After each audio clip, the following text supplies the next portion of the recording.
ওই নির্বাচন আওয়াজ দিচ্ছে, সে নির্বাচন করবে না কোনো দিন, এটা আমি বলে দিতে পারি।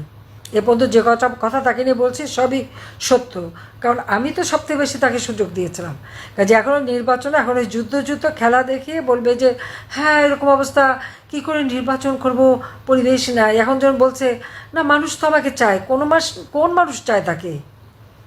সে টাকা পয়সা দিয়ে 40 জনের একটা টিম বানিয়ে তাদেরকে দিয়ে সোশ্যাল মিডিয়াতে সেই কর্পোরেট পাবলিসিটি যেভাবে করে ওইভাবে কর্পোরেটের পাবলিসিটি, ওই পাবলিসিটির মাধ্যমে সে মানুষের মতামত নিয়ে আসছে। এটা তো সে ক্রয় করছে। আজকে সারা বাংলাদেশে মানুষের জীবনের নিরাপত্তা নাই, রাতে ঘুমোতে পারে না, চুরি ডাকাতি ছিনতাই, মেয়েরা ঘর থেকে বেরোতে পারে না। যে মেয়েরা সেই রাত 12টা 1টা পর্যন্ত আন্দোলন করছে তারাও এখন বেরোতে পারে না।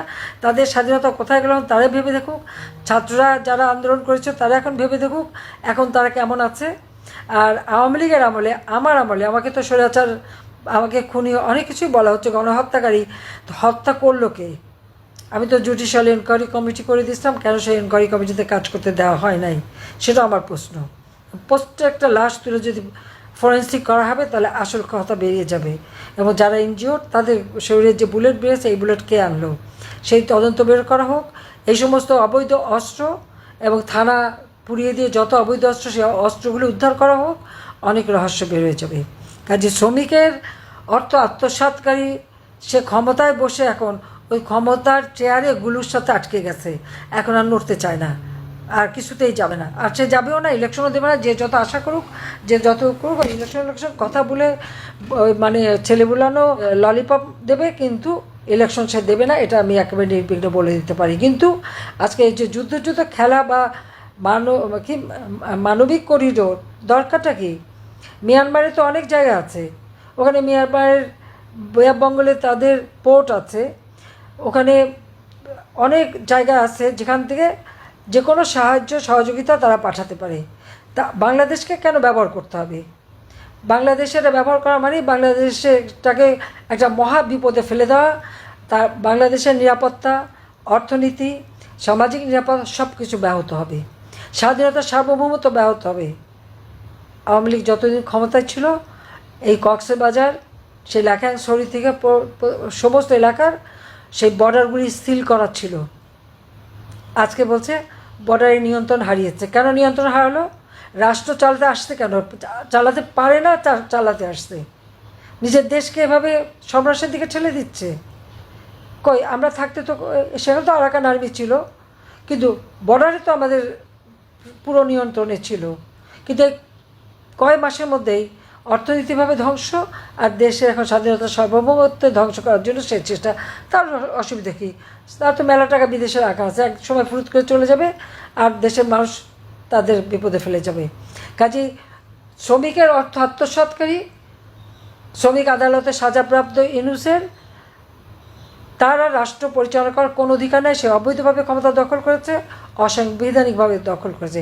তাকে যে করেই হোক তাকে ক্ষমতার থেকে হটিয়ে দেশের স্বাধীনতা সার্বভৌমত্ব রক্ষা করতে হবে, আমাদের কৃষক শ্রমিক মেহনতি মানুষের স্বার্থ রক্ষা করতে হবে, মানুষের জীবনের শান্তি নিরাপত্তা ফিরিয়ে আনতে হবে। এবং আজকে আমাদের বর্ডার আপনারা দেখেছেন, ইউনূসের পররাষ্ট্র উপদেষ্টা বলে দিলেন যে কক্সবাজারের ওখানে যে বর্ডারটা সেটা নাকি তাদের নিয়ন্ত্রণে নাই। এটা কোন ধরনের কথা?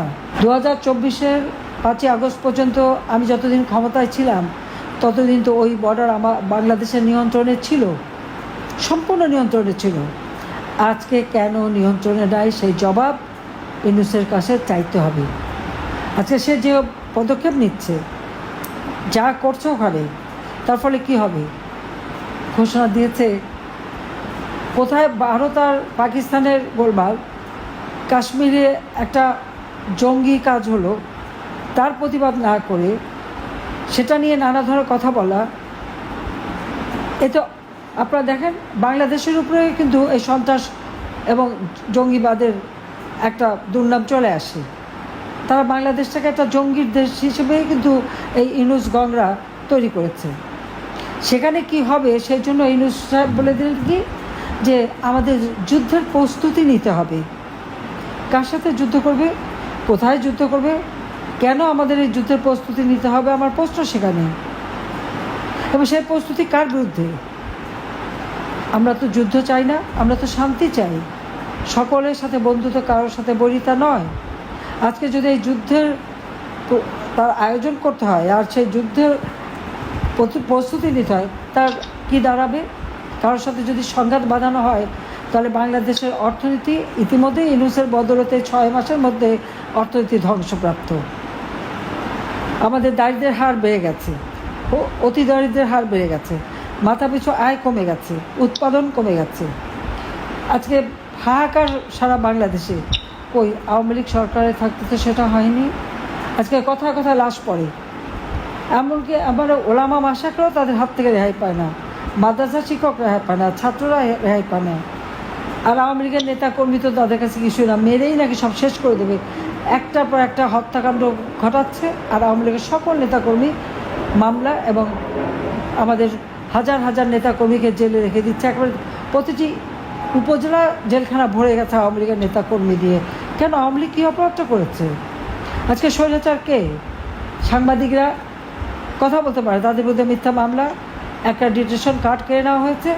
শুধু তাই না, 3 জন সাংবাদিক তার তথ্য উপদেষ্টাকে নাকি কঠিন প্রশ্ন করেছে, সেই জন্য চাকরি চলে গেল।